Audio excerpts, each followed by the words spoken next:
Yesu ametupa uwezo wokovu.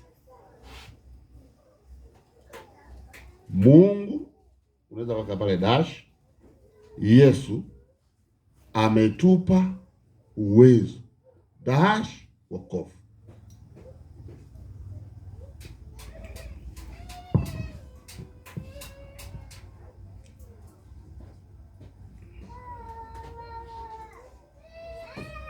Wokovu.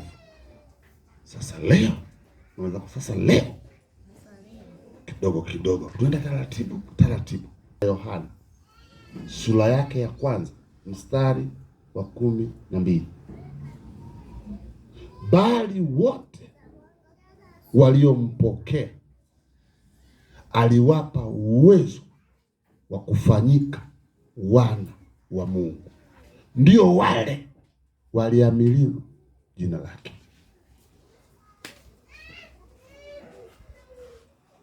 Tafuta hapo.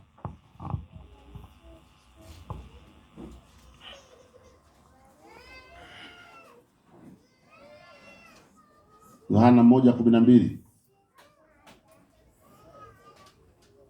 Bali wote waliompokea Yesu aliwapa uwezo wa kufanyika wana wa Mungu. Manake hawa hawakustahili, ila wamestahilishwa. Amen. Hawa waliompokea nani? Yesu.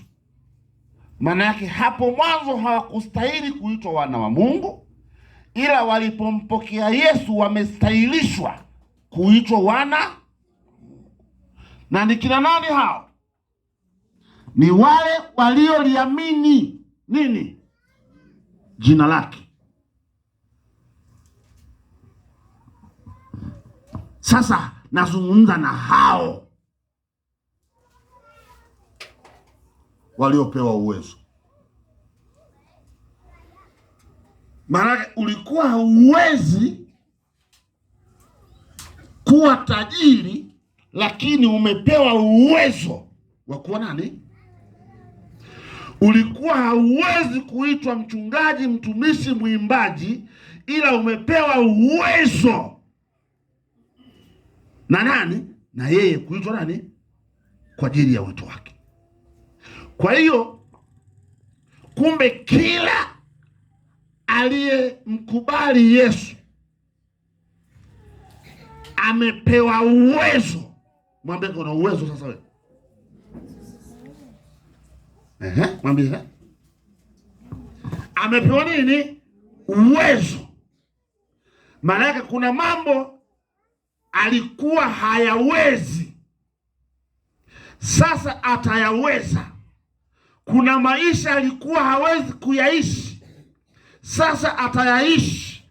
Kuna afya alikuwa hana, sasa atakuwa nayo.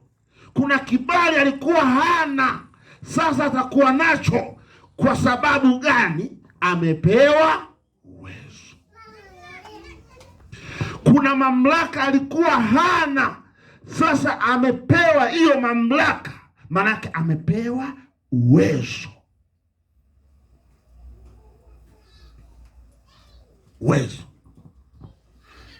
Kwa hiyo huyu mtu aliyeokoka,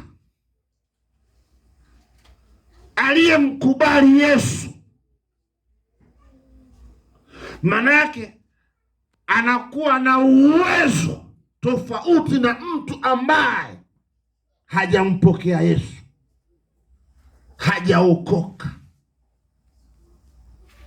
Ajabu itakuwa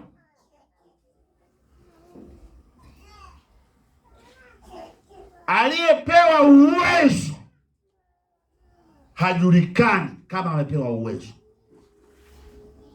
Ndipo neno linasema, tazama ninaona ajabu, watumwa wamepanda farasi, wafalme wanatembea kwa miguu.